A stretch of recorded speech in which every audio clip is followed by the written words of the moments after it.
Well, it's a pleasure for me to be here. I don't often get to spend a lot of time learning about other countries since I usually focus on the U.S., and I can't tell you how delighted I am that the United States is being included in a panel that is mainly about the developing world. Because rich as we are, I'm sure most of you know we're so underdeveloped in many ways, and it's only fair that we be included among the countries here. Not only that, I think our country, through its lack of regulation of the financial system, bears some responsibility for setting off this particular crisis. On the other hand, the bubble should have been fairly obvious. It was in many places around the world, an unsustainable bubble, and we certainly had a lot of help in bringing it down. So, but in any case, I apologize for any role that we had. And I do want to say there is an amazing amount of similarity between the United States and some of the things I've heard about the other countries here this afternoon. I just want you to be sure to know a little bit about IWPR. We're basically a think tank. We produce research in the hope of impacting public policy, and we try to have a gender focus in everything that we do. What I want to do is give an overview first of women in the labor market in the United States, and then talk about some of the problems that we're having in this crisis and what the United States is trying to do about that. In many ways, I think the United States is kind of a success story for women. We've always thought of ourselves as one of the leaders in women's liberation, perhaps the first country which had a modern women's liberation movement, and we achieved so much. And you always, if you read the New York Times and the Wall Street Journal, you just know we're making fantastic progress. This chart just shows the increase over time in women's labor force participation. That would be this red dotted line down here. You can see it going up to about 2000, and then it's been leveling off since then. And the chart starts in 1978. For men, you see a different long-term trend. Labor force participation falling long-term. I think this also is a sign of economic wealth, essentially. Men can retire, they can stay in school longer.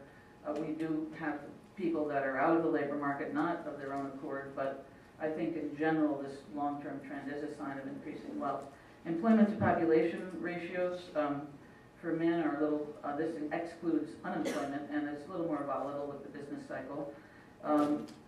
Women's employment to population ratio, a little bit below the LFPR, also more volatile with the business cycle, but not nearly as much as men's. In other words, the long-term trend in women's increased employment held up until about 2000. So women weren't much affected in their employment by past business cycles in the U.S. One of the areas in which we're not a success, I'm indebted to Ariana Hegovich on the IWPR staff for this chart. The U.S. has the lowest labor force participation rate of college-educated women of any country in the, I guess this is generally the advanced world, OECD, I don't know, what do we call these countries, whatever, the wealthy countries. And I think this is largely because of the lack of accommodation for work and family that we have here compared to the other countries. So we may have started women's liberation, but we're sure in heck far behind now.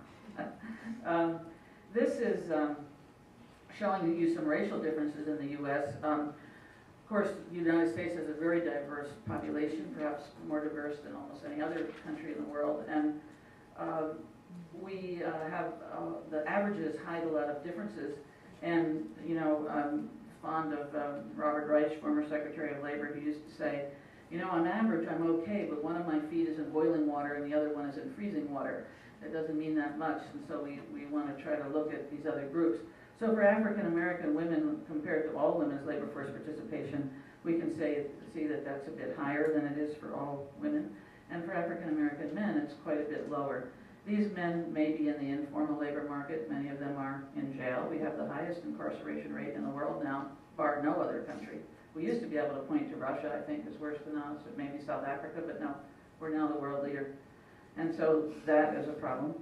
And among Hispanic men, you see them participating more than all men, and Hispanic women less than all women. So there's a greater gender difference among Hispanics and a smaller gender difference among African Americans.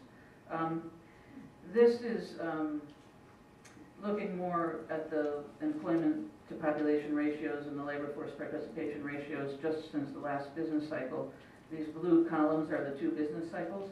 And you can see that, again, women's is pretty flat. It's pretty insensitive to the business cycle.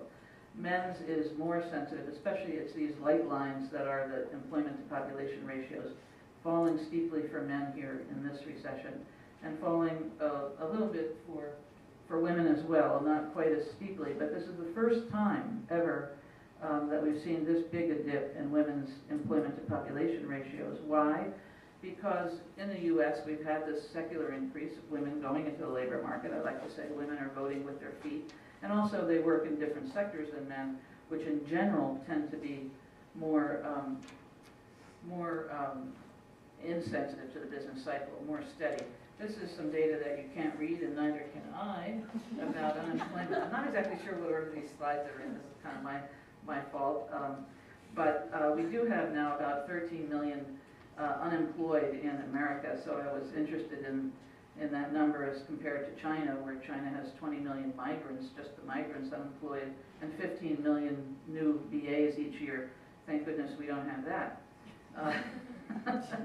So anyway, we have 13 million unemployed. That's a lot. If you look at job loss, what this chart actually shows is that if you look at job loss, those who actually lost jobs, it's about 3/4 male in this country right now. But if you look at the unemployed total, it's actually still 42% female.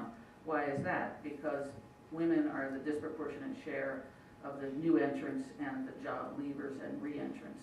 So if you're looking just at lost jobs, it's men disproportionately. But among the unemployed as a whole, it's only slightly less women. Women are 47% of the labor market and 42% of the unemployed.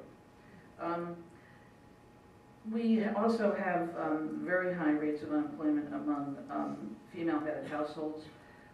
Right now, that's up to 11% for women who maintain families, and the unemployment rates are much higher for African Americans and whites. That's what that chart shows. This shows you something I referred to before, women and men working in very different sectors. Men are, 15% of men are in manufacturing, only 7% of women. 13% of men are in construction, only less than 2% of women. Women, on the other hand, are 34% of education and health services, 35%. Men are only 10% of men are in that sector. That sector is a relatively stable one, education and health services. And that's the main reason for women doing better in this recession, in the sense of losing fewer jobs. Another success story, equal pay improving. This is women's real wages since about 1960, very long term. This is men's real wages since 1960. A lot of people really don't know this about the U.S., but could you please observe this 1973 to 2009? What is happening to men's real wages in the U.S.? Zero growth. Absolutely zero growth. The reason, of course, women's has gone up. Why? Primarily increased human capital, more education, more work experience, and EEO laws, access to better occupations. But if you average those two together, which most people do, they don't use a gender lens, they think American wages have been rising overall. I think many people around the world would be shocked to know that really men's wages have stagnated.